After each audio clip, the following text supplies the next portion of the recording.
Mohon diatur volumenya suaranya supaya pas. Ya, Bapak Ibu, pagi ini saya menyampaikan firman Tuhan di ibadah yang pertama, biasanya itu Pak John. Tadi Pak John sudah menyampaikan menyampaikan khotbah dan melayani perjamuan kudus di ibadah pertama. Cuma karena kondisi kesehatan, maka saya menggantikan beliau di ibadah 2 dan ibadah ketiga. Baik. Mari kita lihat Mazmur 56 ayat 1 sampai 14. Kita baca ayat yang pertama aja. Oke. Mazmur 56 ayat 1 sampai 14, kita baca ayat pertama. Kepercayaan kepada Allah dalam kesusahan. Untuk pemimpin biduan, menurut lagu merpati di pohon terbantin yang jauh. Miktam dari Daud ketika orang Filistin menangkap dia di Gat. Nah, sampai di sini aja. Ayat-ayat yang lainnya nanti ya kita baca. Nah, Bapak Ibu, judul khotbah ini adalah Coram Deo, yaitu hidup di hadapan Tuhan. Nah, bagaimanakah hidup di hadapan Tuhan itu yang kita bisa terima, dan hal-hal apa yang supaya kita bisa diberkati pada akhir tahun di awal bulan Desember ini. Nah, Daud ini anak paling kecil dalam keluarganya. Lalu orang tuanya mempercayakan Daud, salah satunya adalah menggembalakan kambing domba. Karena orang Israel itu pekerjaannya sebetulnya tuh menggembalakan kambing domba. Ya. Nah, pertanyaannya, berapa jumlah kambing domba yang digembalakan oleh Daud?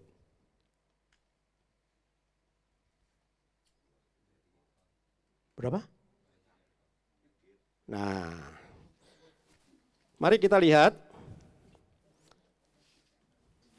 1 Samuel 17. Nah, ini sabar ya. Karena ya, kadang-kadang ada gangguan. Oke. 1 Samuel 17 supaya kita ini benar ya. Jangan keliru, jangan menduga-duga, jangan menyebarkan hal yang keliru. Ini saya mulai dari sini dulu. Oke, yang ke bawah ayat 17 ya. Oke, terus sampai ke bawah ayat yang ke-28. 1 Samuel 17 ayat yang ke-28. Ini sering terjadi kekeliruan banyak orang Kristen, juga pelayan-pelayan Tuhan. Ketika Eliab kakaknya yang tertua mendengar perkataan Daud kepada orang-orang itu, bangkitlah amarah Eliab. Eliab siapa nih? Kakaknya Daud. Kepada Daud sambil berkata, mengapa engkau datang dan kepada siapakah kau tinggalkan kambing domba yang 2-3 ekor itu di padang gurun? Aku kenal sifatmu, pemberanimu, dan kejahatan hatimu. Engkau datang kemari dengan maksud melihat pertempuran. Ini kan ceritanya Daud yang dulunya, yang sebelumnya itu menggembalakan kambing domba. Dan Daud dalam waktu-waktu penggembalaan itu ada waktu di mana dia juga istirahat, dan pada waktu dia istirahat dia memainkan kecapi dan dia memuji Tuhan, dia menyembah Tuhan. Jadi sejak kecil itu Daud sudah biasa hidupnya itu dekat dengan Tuhan, diekspresikan dengan menyanyikan lagu-lagu pujian kepada Tuhan, lagu-lagu pujian dan penyembahan. Nah, kembali ada pertanyaan tadi, sebenarnya berapa sih jumlah kambing dombanya Daud? Ini penting supaya jangan terjadi kekeliruan. Berapa? Nah, ini perlu mengerti. Kita tuh nggak bisa baca firman Tuhan asal baca lalu kita berkesimpulan 2-3 ekor kambing domba. Kita harus mengerti latar belakangnya. Ini Eliab kakaknya. Nah, suatu saat itu Daud diutus oleh bapaknya untuk mengirimkan makanan kepada kakak-kakaknya. Berapa? Ada 3 kakaknya, kakak pertama, kakak kedua, kakak ketiga. Itu direkrut oleh Raja Saul untuk perang melawan Filistin. Lalu bapaknya, siapa nama bapaknya Daud? Isai mengutus Daud, kirim makanan kepada kakak kamu di medan perang, cari tahu informasi di medan perang. Lalu ketika di medan perang, Daud dengar, orang Israel pada ketakutan. Lalu ada Goliat yang suka penantang. Lalu Daud membuat pernyataan di atas itu. Lalu ayat 26, lalu berkatalah Daud kepada orang-orang yang berdiri di dekatnya, apakah yang akan dilakukan kepada orang yang mengalahkan orang Filistin itu dan yang menghindarkan cemooh dari Israel? Siapakah orang Filistin yang tak bersunat ini sampai ia berani mencemoohkan barisan daripada Allah yang hidup? Rakyat itu pun menjawabnya, ayat 27 dengan perkataan tadi, begitulah akan dilakukan kepada orang yang mengalahkan dia. Daud itu cari tahu sebetulnya, kalau ada orang yang bisa mengalahkan Goliat, mau dikasih hadiah apa? Karena orang sudah berkasak kusuk, nanti akan dia kasih hadiah, akan dijadikan menantu Raja Saul. Nah kakaknya itu dengar omongan Daud kayak gitu dengan tentara yang di situ, kakaknya marah.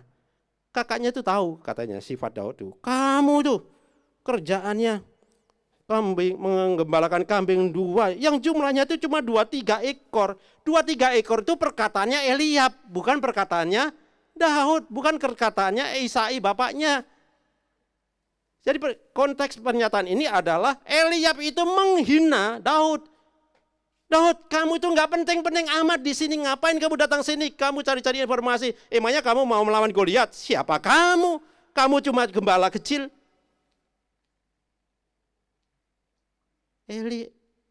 Goliat itu pahlawan. Lihat senjatanya, lihat orang yang mengawalnya membawa senjatanya. Kamu itu siapa? Aku tahu, aku kenal sifat pemberanimu dan kejahatan hatimu. Engkau datang kemari dengan maksud melihat pertemuan. Kamu datang sini iseng-iseng aja. Untuk apa? Lihat pertempuran. Jadi jumlahnya berapa kambing domba yang digembalakan Daud? Bukan 2-3 ekor. Kata atau ungkapan 2-3 ekor itu adalah suatu kata-kata penghinaan terhadap Daud. Kamu tuh nggak penting-penting amat Daud. Ngapain? Kamu tuh ikut-ikutan cari tahu gitu. Emangnya kamu melawan Goliat? Aku nih Eliab kakakmu. Dan kedua kakakmu lagi melawan Goliat. Gak berani. Kamu siapa? Nah, dalam tradisi Yahudi, menggembalakan kambing domba itu kambing dombanya nggak dikandangin seperti kita 2-3 ekor lalu kita yang ngarit. Dombanya enak tinggal makan. Enggak. Domba itu dibawa ke padang gurun. Jadi berapa jumlahnya? 1 kawanan domba. Berapa jumlahnya? Alkitab tidak menceritakannya. Alkitab tidak menulisnya. Menulisnya tadi 2-3 ekor itu ada kata-kata Eliab menghina Daud. Kamu tuh nggak penting-penting amat Daud. Dasar anak kecil ada sini usil ya. Itu kurang lebihnya. Jadi ini jangan disampaikan berapa kambing dombanya Daud? 2-3 ekor. Masa jumlahnya 2-3 ekor? Kalau 2 ekor, kalau 3 ekor dong gitu. Enggak mau 2-3 ekor. Jadi jumlahnya 1 kawanan yang tidak tahu. Alkitab tidak bermaksud mengungkapkannya. Oke, itu aja. Daud ketika di pertempuran itu lalu dia tuh makanya belajar Alkitab itu perlu hati-hati ya. Ada orang Kristen belakangan ini merasa belajar Alkitabnya benar tapi keblinger, dikasih tahu nggak ngerti, nggak mau, nolak. Nah kita jangan begitu. Kita seperti Daud, dekat pada Allah, muji Allah dan lihat karya Allah. Daud singkatnya berperang dengan Goliat, menang. Daud diterima sebagai menantu raja, penggembala domba, anak orang miskin sederhana, jadi pangeran. Perubahannya begitu drastis dari bawah naik ke atas. Siapa pengen jadi menantu raja? Lawan Goliat dulu. Nah, kisahnya belum selesai. Rupanya suatu saat Daud itu perang pulang, dipuji-puji oleh perempuan-perempuan wanita-wanita Israel. Dengan pujian, Daud itu memenangkan musuhnya itu berlaksa-laksa. Sedangkan Saul cuma beribu-ribu saja. Ini berlaksa-laksa beribu itu jumlah yang tidak sebanding, banyak berlaksa-laksa. Jadi Daud dipuji-puji, rajanya Saul itu bahkan raja Israel direndahkan. Timbullah kebencian, kemarahan Saul. Walaupun Daud itu sering dipanggil oleh Raja Saul, kalau Saulnya lagi stres, Saulnya lagi diganggu kuasa kegelapan, Daud dipanggil untuk menyanyikan puji-pujian kepada Allah untuk menenangkan batinnya Saul. Tapi suatu saat namanya dia dikuasai oleh kuasa kegelapan dan dia iri, ini bahaya iri. Hati-hati dengan iri. Saul itu berniat membunuh dengan sadar, melemparkan tombaknya berapa kali? 2 kali. Itu artinya Saul berniat membunuh Daud. Dilemparkan oleh kasih karunia Tuhan, Daud ini memang lincah, jadi dia lepas. Kalau prajurit biasa saja dilempar tombak oleh Saul kayak gitu, mati. Tapi Daud ini oleh karena kasih karunia Tuhan masih hidup. Nah, begitu naik, menang.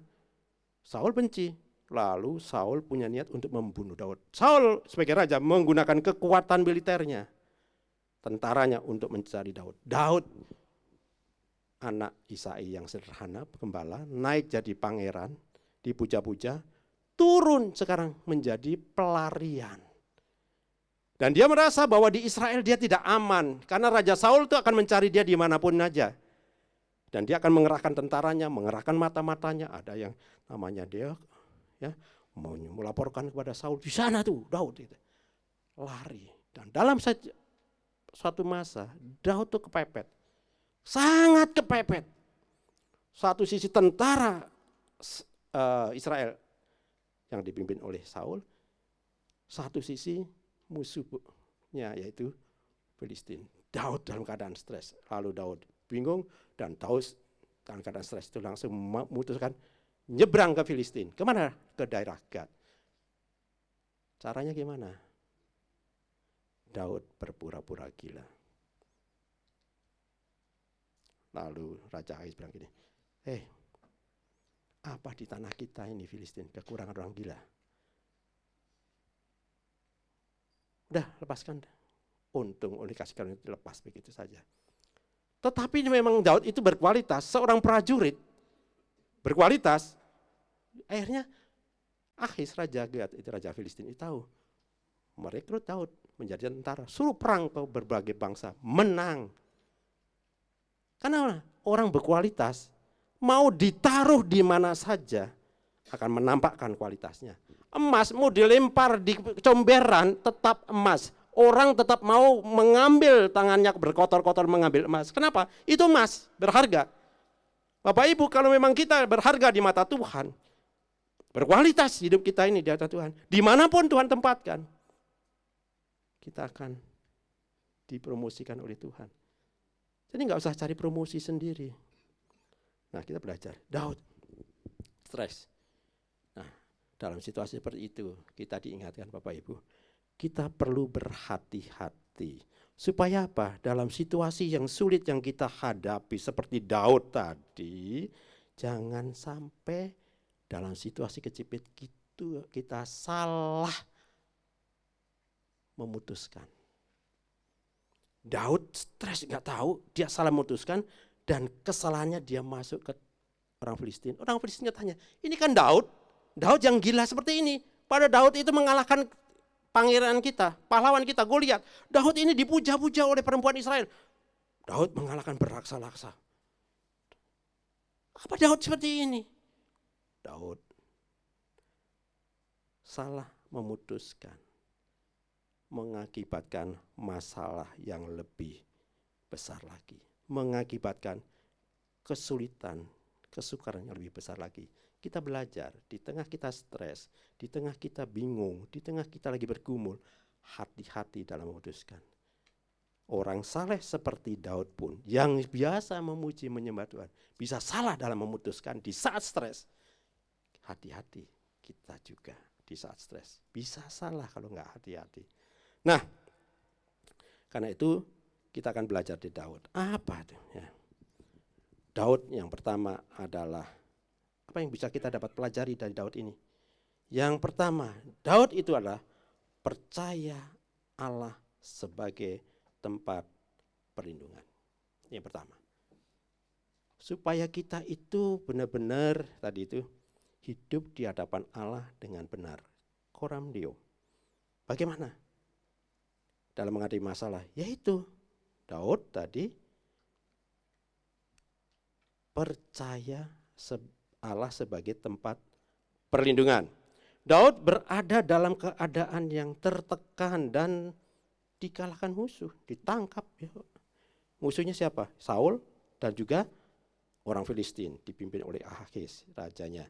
Ia menggambarkan dengan diinjak-injak dan diperangi musuh yang sombong. Ya, di dalam ayat 3 itu ada kata-kata diinjak, diperangi musuh ya. Seteru-seteruku menginjak-injak aku sepanjang hari, bahkan banyak orang yang memerangi aku dengan sombong. Waktu aku takut, aku ini percaya kepadamu. Karena kehidupannya sudah melakukan kebiasaan, membiasakan diri hidup bersekutu dengan Allah, maka Daud lebih mudah ditolong untuk percaya kepada Allah. Bapak Ibu, apa yang harus kita lakukan di saat-saat kita stres, di saat perekonomian Indonesia belum baik-baik benar, dan kelihatannya tahun 2024 belum menunjukkan masa depan yang penuh pengharapan. Di saat seperti ini, di akhir tahun ini, pastikan kita semua sebagai orang percaya, pastikan untuk percaya kepada Allah. Kita aja disebut orang Kristen. Orang Kristen itu apa? Orang percaya.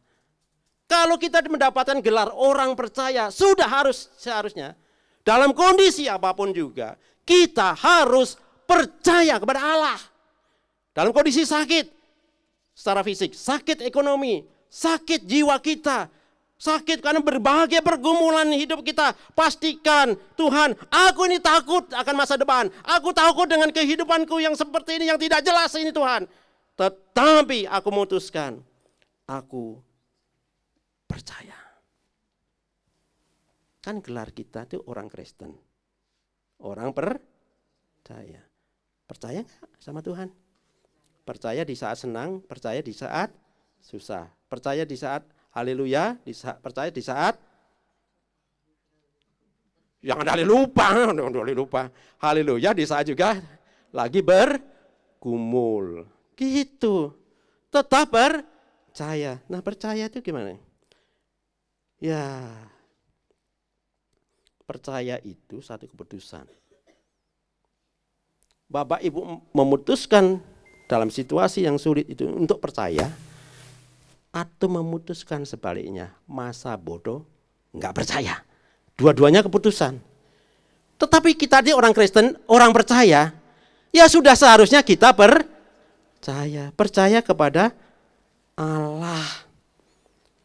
Kalau kita memutuskan tidak percaya, tidak beriman, mengabaikan iman kita kepada Allah, maka itu keputusan yang blunder, keputusan yang fatal. Blunder tahu apa? Blunder itu. Blunder itu menurut kamus KBBI kesalahan serius atau memalukan yang disebabkan oleh kebodohan dalam memutuskannya, itu dalam kebodohan sehingga keputusannya keliru. Kenapa? Ceroboh, karena juga lalai, blunder, mengakibatkan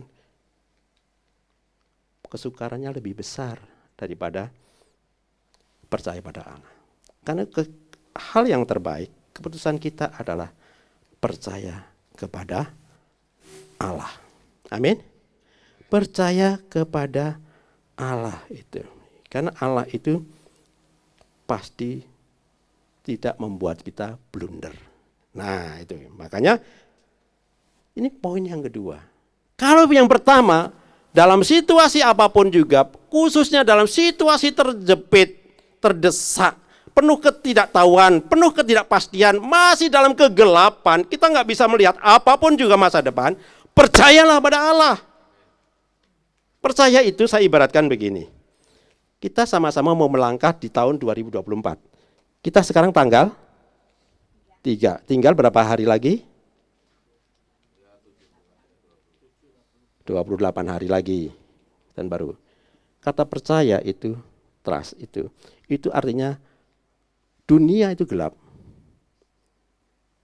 tetapi saya tetap melangkah. Ini percaya. Ini gelap, nggak tahu apa di sini.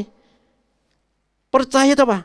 Bergantung penuh pada Allah. Walaupun ini gelap, nggak tahu, tetapi Allah perintahkan aku melangkah terus melangkah. Walaupun ini gelap, ini sih terang ya, tapi kenyataan gelap. Tetap melangkah ke depan, bukan berhenti. Percaya itu diekspresikan dengan setia beribadah kepada Tuhan. Ibadah hari Minggu, ibadah apa lagi? Hari Kamis, ibadah WBI, ibadah remaja, sekolah minggu, yang sekolah minggu. Nah, yang guru sekolah minggu jangan cerita lagi ya, jumlah domba Daud 23 ekor, keliru ya. Kadang-kadang dengar gitu, aduh. Nah gitu. Jadi percaya pada Tuhan. Nah, kalau percaya, maka yang terjadi adalah percaya Allah memberi kemenangan. Ini yang kedua. Kalau kita percaya pada Allah, Allah akan memberi kemenangan. Dari mana? Coba kita lihat ayat 9-10. Sengsaraku engkaulah yang menghitung-hitung. Air mataku kau taruh ke dalam kehidupanmu. Bukankah semuanya telah kau daftarkan? Nah, ayat 9, ayat 10. Maka musuhku akan mundur pada waktu aku berseru. Aku yakin bahwa Allah memihak kepadaku. Allah memihak kepada kita. Nah, ada orang Kristen keputusannya keliru. Ngapain Pak percaya sama Yesus? Dari dulu ya begini aja. Satu sisi ada orang yang percaya sungguh-sungguh, satu sisi ada orang yang meninggalkan Tuhan Yesus karena persoalan hidupnya. Karena itu pastikan jangan tinggalkan Tuhan Yesus. Kalau mau lari boleh, lari mendekat pada Tuhan Yesus. Jangan lari menjauh. Larilah mendekat pada Tuhan Yesus. Kenapa? Karena di dalam Tuhan Yesus kita tahu ini, Tuhan itu penuh perhatian dan penuh pengertian kepada anak-anaknya. Dia Bapa, tidak mungkin dia meninggalkan kita. Ilustrasinya gampang saja. Kehidupan saya sehari-hari. Anak saya itu senang kucing. Pelihara kucing di rumah. Dari 1 sekarang menjadi lebih dari 10. Kucing itu, istri saya datang, anak saya datang, terus saya datang. Saatnya makan itu, datang ke tempat makan, meong-meong gitu. Lalu duduk, blek gitu. Nah, saya, istri saya, anak saya, kalau sudah lihat kucing gitu, apa yang terjadi? Kasihan. Ambil makanan, kasih kucing makan. Saya aja, sama kucing aja begitu. Dan kucing itu tahu, begitu percaya sama saya. Mungkin dia, ini pendetanya baik hati ya sama saya gitu barangkali ya. Cuma nggak bisa ngomong aja gitu. Jam makan datang, makan, pasti dapat makan. Kucing aja bisa ngerti seperti itu kepada saya, percaya. Mengapa kita yang sudah diselamatkan, sudah mengalami kasih Tuhan, sudah mengalami anugerah Tuhan, begitu baiknya Tuhan 1 tahun ini setidaknya. Selama 11 bulan Tuhan itu baik, mau menjaga kita tetap hidup, tetap eksis.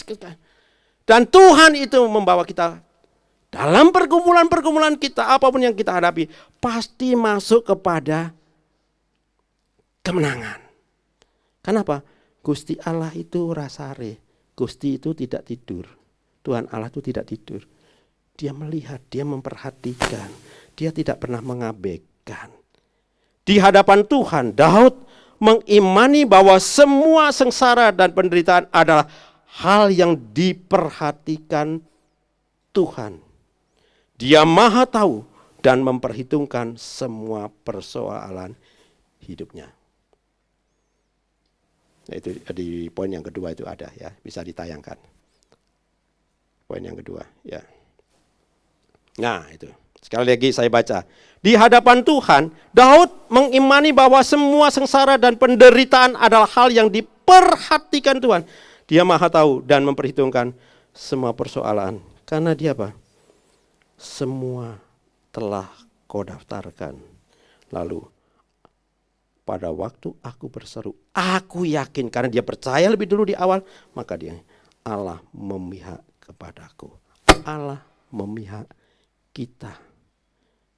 Karena itu mendekatlah pada Allah, jangan lari pada Allah. Persoalan ini menyadarkan kita bahwa kita lemah. Kita perlu bergantung pada Allah. Amin. Oke, saya mau singkat aja. Itu. Yang ketiga, kalau kita percaya pada Allah yang pertama, maka yang menghasilkan yang kedua, kita dibawa dalam kemenangan. Lalu yang ketiga, percaya Allah meluputkannya. Artinya apa? Allah tidak senang bermain-main dengan kita. Membuat kita tuh nangis, membuat kita menderita. Enggak. Itu bukan Bapa kita. Allah itu Bapa kita yang penuh kasih, baik. Seperti saya gambarkan, saya lihat kucing aja nggak tega. Masa kucing duduk di depan tempat makannya nggak dikasih makan? Pada saat Bapak Ibu butuh makan, Tuhan sediakan makan. Harus percaya. Pada saat Bapak Ibu membutuhkan sesuatu dan itu betul-betul dibutuhkan, Tuhan sediakan. Tuhan tidak mengabaikannya. Karena Tuhan itu Allah yang maha baik. Nah yang ketiga, Allah meluputkan. Meluputkan kemana? Ayat 13, ayat 14. Kepada Allah aku percaya. Aku tidak takut. Jadi dia tidak perlu takut. Apakah yang dapat dilakukan manusia terhadap aku? Gak ada. Apa yang bisa dilakukan manusia? Kalau Allah di pihak kita, siapakah lawan kita? Tidak ada. Karena itu Allah pasti meluputkan kita. Itu artinya apapun yang dihadapi kita, ujung-ujungnya kita menang. Apapun persoalan yang dihadapi kita, ruwet, bingung, gelap, nggak tahu jalan keluarnya, tapi ujung-ujungnya karena Allah memihak kita ini anak-anak Allah, ujung-ujungnya Allah meluputkan kita. Kalau kita percaya, kalau kita mendekat kepadanya, karena itu jangan lari, jangan tinggalkan Tuhan Yesus. Semakin larilah mendekat pada Tuhan Yesus. Kenapa? Karena Tuhan itu baik adanya. Dia meluputkan kita. Dia tidak tega sama kita. Ya. Dan biasanya kita berseru, Tuhan tolong, dengarlah. Gitu kan? Nangis-nangis, gitu kan? Dan akhirnya Tuhan menjawab. Nah, pada saat yang seperti itu lagi doa, Tuhan, dengarlah doaku. Kalau engkau menjawab aku berjanji. Nah, ini hati-hati di sini. Bernasar sama Tuhan. Aku berjanji atau bernasar tuh untuk menegaskan bahwa dia sungguh-sungguh percaya pada Allah dan dia bergantung pada Allah dan Allah akan menolongnya. Ini kan kepercayaannya. Nah, kalau sudah berjanji, hati-hati. Ayat yang ke-14 tuh diingat baik-baik. Tolong ditayangkan ayat yang ke-14.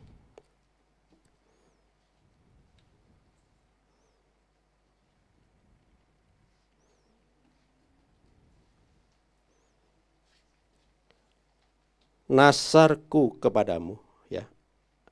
Ya. Sebab engkau telah meluputkan aku daripada maut, bahkan menjaga kakiku sehingga tidak tersandung, maka aku boleh berjalan di hadapan Allah dalam cahaya kehidupan. Jadi kita walaupun menghadapi persoalan, tapi kita tetap dalam cahaya kehidupan. Artinya Allah meluputkan kita.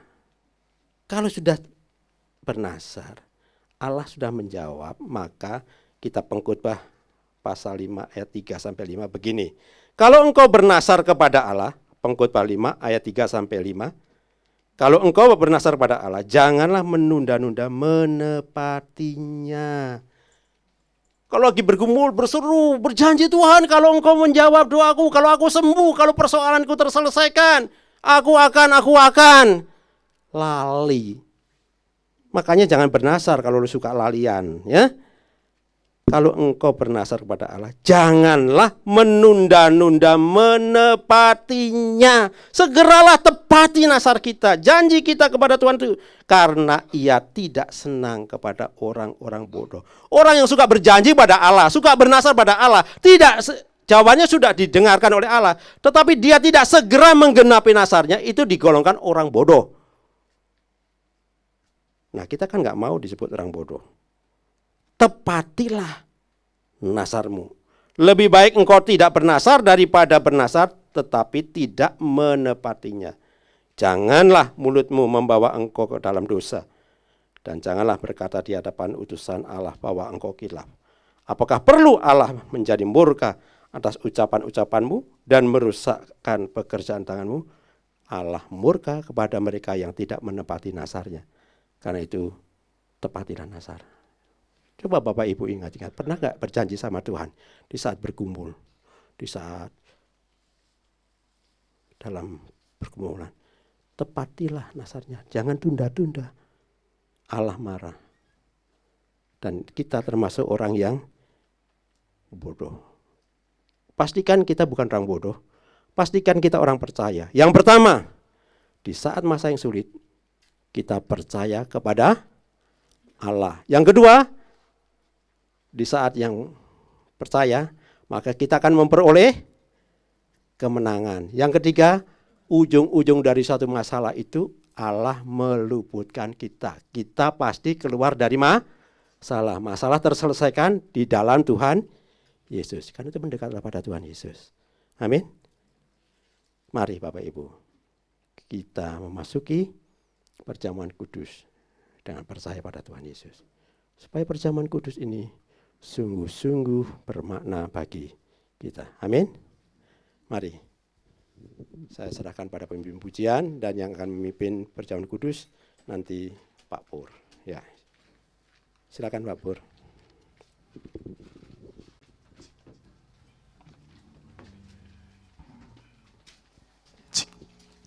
Saya undang saudara-saudara yang bertugas